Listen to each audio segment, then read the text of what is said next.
Welcome back to Real Clear Radio Hour, brought to you by the Competitive Enterprise Institute. I'm your host, Bill Frezza. We're pleased to welcome David Stockman, former director of the Office of Management and Budget under Ronald Reagan, and scourge of the Washington Wall Street connection. David, welcome to the show. Happy to be with you.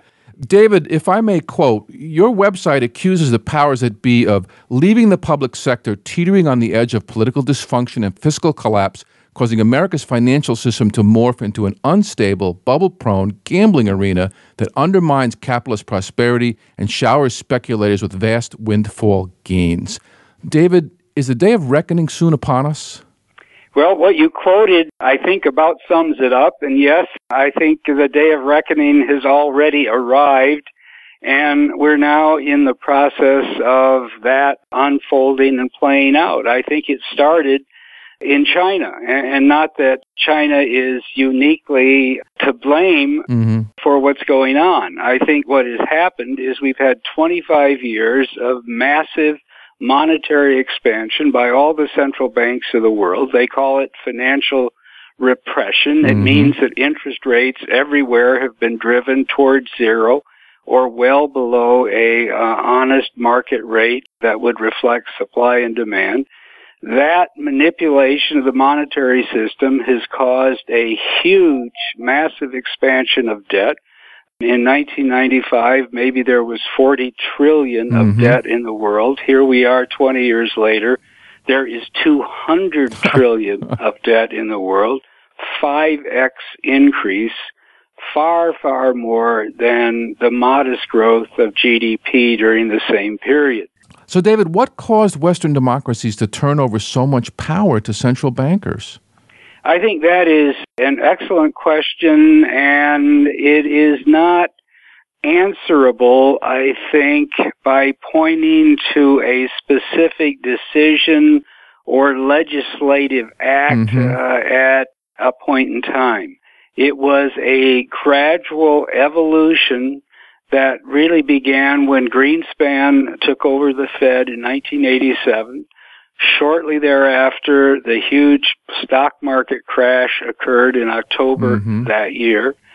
In the wake of it, he panicked, opened up the spigots, sent out the Fed to Wall Street to basically tell people that they had to buy and had to trade to reverse the correction that was then underway.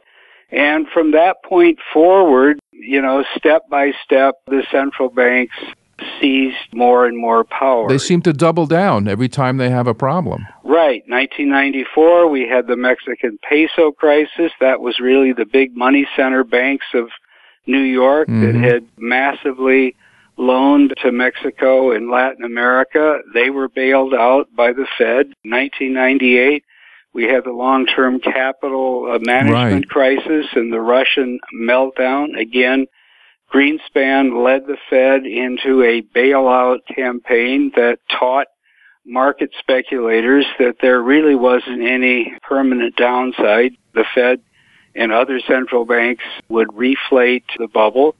And, of course, then we had the dot-com crash, what I call the Greenspan panic that followed. He cut interest rates from 6.5% to 1% over 30 months. From that, we experienced the housing bubble and the mortgage bubble, and we were off to the races of the 2008 meltdown and crash. And then they really opened up the spigots worldwide at all the central banks and have been inflating the bubble ever since. If you look at all this policy, it's informed by macroeconomists. And I have to ask, why do we keep believing them when most of their predictions turn out to be dead wrong? I think the answer is that the financial markets have become totally addicted to this kind of monetary heroin, if you want to use that term. And when the entire financial market is turned into a gambling casino, which I think clearly has happened, and that's an apt description, then what would ordinarily be a force for, economic sobriety and financial discipline has become part of the problem. At the same time, Washington is happy to see this process unfold because It entails interest rates that are so low that the national debt can be financed, they could borrow forever, with hardly a glancing blow to the budget equation. And so everybody benefits from what is essentially a corrupt and destructive monetary policy. The politicians, the speculators, the Wall Street dealers, the hedge funds, and even the people who have a 401k and think somehow that they're building their nest egg for retirement. All of this is a great delusion, and as the day of reckoning unfolds, it's going to unwind in a very painful way. Every time it looks like the wheels are about to come off the stock market, the Fed announces a delay in its zero interest rate policy, and the party goes back on. Why can't they just keep doing that forever? I think that's a good question, but if they could do it forever, then everything we know about the economy and the nature of reality would be turned on its head. If you could have zero interest rates forever, it means that there's no cost of capital. If there's no cost of capital, why not drop it out of helicopters and have people pick up their share? People suggest that. Every Thursday afternoon. Why bother with work? Why bother with invention? Why bother with entrepreneurial endeavors with sweat equity to create real companies that provide real new products or services? None of this would be necessary if the proposition of zero interest rates forever is sustainable or true. Obviously, it's not sustainable, and it's a lie. And as a result of that, we've reached the point where the system is beginning to correct on its own. I'm sure the Chinese didn't want to see 800 billion of hot capital flowing out in the last year, but it did because people are starting to worry about the massive bubble there. And as a result, they're being forced to tighten. That's really what they're doing when they support the exchange rate on the RMB. And that is reversing the direction that has driven the world boom for the last 20 years. Let's talk about reality for a moment. Sure. Do you believe that GDP, inflation, unemployment, and other economic statistics coming out of Washington? No, I think all of these statistical series are very flawed. They're seasonally maladjusted. They're constantly revised. And they have conceptual problems that get ignored in the daily releases and the preoccupation of the media with the incoming data. GDP can be inflated for a time just by massive borrowing because the way the accounting works and the way the math works, the more you borrow and spend, the more current sales there will be in the economy, and therefore the GDP will be higher. The problem is, at some point you reach peak debt. At some point, incomes become so levered and become so burdened with interest payments that everything begins to slow down and reverse direction. So that's just one example. I think inflation measures are badly flawed. The biggest one, though, is probably the whole BLS sort of monthly jobs fest. Yeah, Bureau of Labor Statistics. The point is you can't measure labor utilization in an economy as big and complex as ours and as integrated with the world economy as it is on the basis of one job, one vote. A 3-hour-a-week delivery gig is the same thing as 50 hours a week in a coal mine. It's, they all count one job, but obviously in terms of the income produced, in terms of the contribution to real it doesn't output, all add up. They're not even comparable. So what I do is I tend to look at another series that the BLS actually produces, which is labor hours employed in the non-farm business economy. And when you look at that, you will find that today we are using no more labor hours in the U.S. economy in the year mid-2015 than we were in the year 2000. Wow. There's been ups and downs, but it's been basically flat for the entirety of this century. So, David, I'm a regular reader of your blog, and on it you state that not a single dime of the Fed's $3.5 trillion QE bond buying spree left the canyons of Wall Street. Where did all that manufactured money go? Basically, it circulated through Wall Street, provided zero interest rates in the overnight money market. Mm-hmm. Those zero interest rates were used to put on massive speculative positions. After all, if you can buy a 10-year Treasury bond yielding 2% or 200 basis points and finance 98% of it overnight for 5 basis points, there's a huge spread, and you have almost no equity invested. Risk. So the rate of return is enormous. Beyond that, you can be confident when you go to bed every night, there'll be no surprises in the morning, because these knuckleheads at the Federal Reserve have said, we'll give you months and months of notice before we even change the overnight interest rate by 25 basis points. So that's an example, but that's where the money has gone. It's gone into massive speculation, what I call carry trades in the financial system. Everybody does it.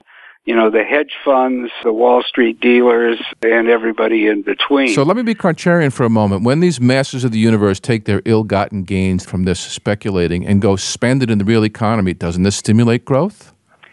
Well, if they spend the money, it's just like any other source of income.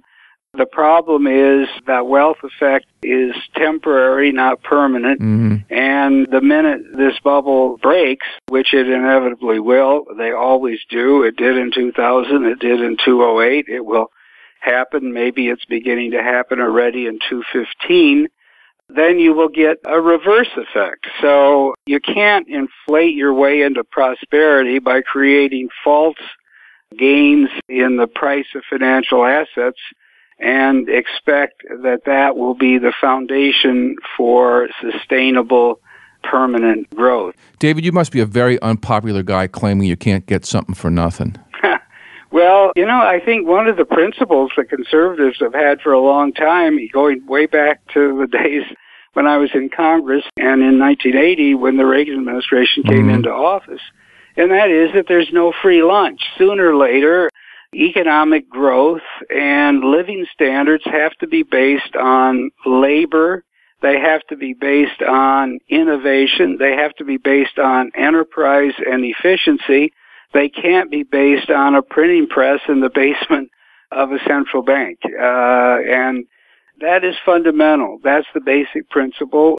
We seem to have drifted into an era, and I blame the Fed and the other central banks more than anyone else for this, in which people have forgotten the fundamentals. We have had easy money for so long. The Fed hasn't raised the interest rate since 2006, May 2006.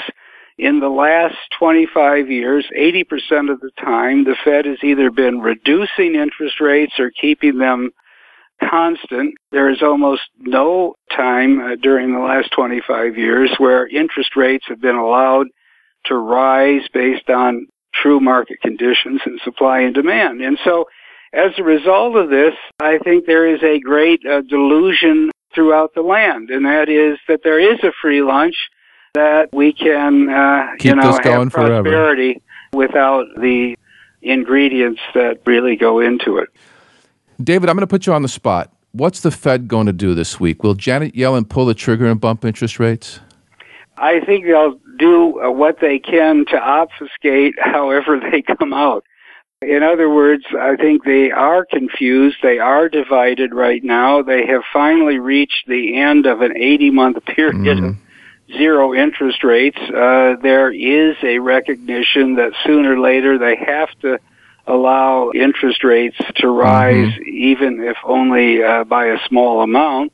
But whether they do it this time or not is likely to depend, and this is unfortunate and wrong, on the day-to-day, even hour-to-hour movement in the stock market. That's the data they're talking about, right? The stock market today. But if they do feel they can allow the rate to rise by 25 basis points, which is a rounding error and kind of stupid after 80 months of zero, they're likely then to say, but we're on hold for the rest of the year, so relax, and we're not going to allow, interest rates to come close to a market clearing level. And that is likely to then trigger another kind of rip in the market, but it won't last long, and pretty soon we'll be debating the next move in this sequence. Spending one more moment in the free money casino, we haven't heard much lately about the quadrillion-dollar derivatives pyramid, much of it in interest rate swaps. Does this pile of bets represent a stability threat, or can they gracefully be unwound under stress? I have no reason to believe it can be unwound under stress. It is 700 trillion big, 450 trillion of that alone consists of interest rate swaps. If you listen to the Wall Street propagandists, they will say, never mind, don't worry. It's a matched book. It's all offset. That's exactly what they said about CDS, or credit default swaps, in August 2008. It'll all clear, right? Thanks to Dodd-Frank. It'll all clear. The problem is it may be a matched book in the intergalactic sense of the whole world. It's not a matched book, trade by trade, counterparty by counterparty. There are going to be a lot of weak counterparties out there. There are going to be defaults as the high rollers and the big-time gamblers get caught up short. And as those trades unwind, it'll obviously ricochet through the system and create the kind of havoc that we had last time, and most likely even more severe. Speaking of havoc, let's switch over to Europe for a minute. Let me ask you, what's going on with the euro and the ultimate fate of Greece?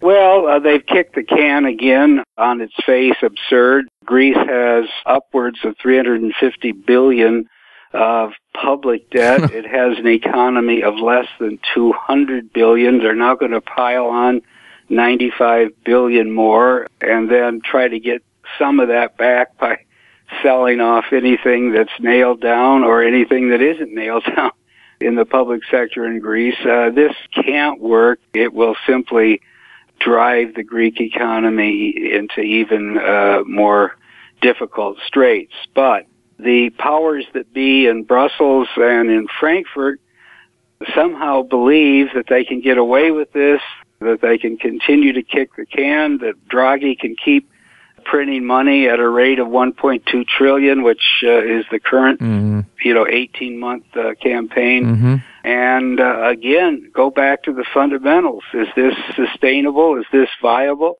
Obviously not. Every country in Europe is either stagnant or growing at a snail's pace. Meanwhile, the public debt in every one of these countries either is over 100% or is moving towards 100% of GDP quite rapidly. That is a fiscal disaster waiting to happen. You know, you can ask all these same questions about the United States. What's going to become of the mountains of public debt, corporate debt, consumer debt, and the unfunded liabilities that so many Americans think they're going to retire on?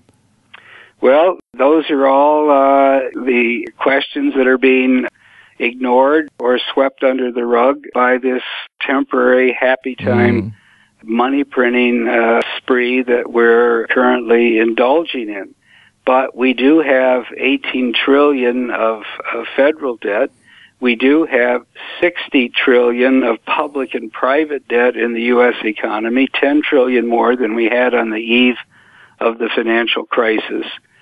We have not taken any steps either to unleash a real growth capability in our economy or discipline both public and private borrowing. They keep talking about deleveraging, but it really hasn't happened to any significant degree. We still have a total credit market debt to GDP ratio of 3.5 times. Wow. That is way off the charts compared to the stable and, healthy history prior to 1980. At that point, the debt to GDP ratio was 1.5 times. It had been there for almost a century. That may sound like a small difference, but it's actually a huge difference, 1.5 times versus 3.5 times. At the current level of national income, that's about 30 trillion of extra incremental debt that we're carrying around. So, David, this talk of gloom and doom is tough. If you look at history, people have come back from terrible things. Germany came back from being bombed to rubble. Japan came back from being bombed to rubble. When we get on this far side of this, is there hope for us?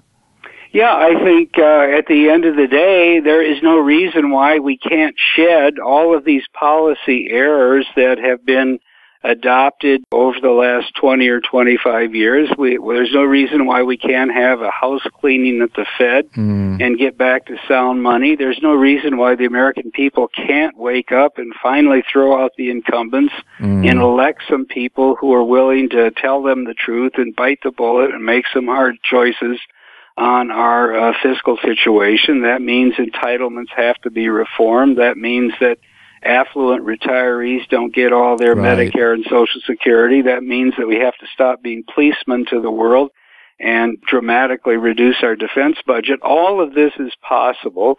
All of the imbalances and excesses and dangers in the system can be corrected. It's not too late, but it will require, I think, some kind of system shock, some kind of severe dislocation before we wake up and head in a more productive and hopeful direction. Well, let's hope we're all able to hunker down and get through that. David, thanks so much for being on the show. Very happy to be with you. That was David Stockman, prolific Wall Street scold and inveterate blogger, best followed at Contra Corner, here on Real Clear Radio Hour, brought to you by the Competitive Enterprise Institute. I'm your host, Bill Frezza. Real Clear Radio Hour is produced in conjunction with Real Clear Politics, America's premier independent political website. Real Clear Radio Hour is a not-for-profit, donor-supported program now broadcast in 11 cities and online. If you'd like to help us expand, please stop by realclearradio.org and hit the donate button or contact us to become a corporate supporter. That wraps up our show for this week. Please join us next week, same time, same station. See you then.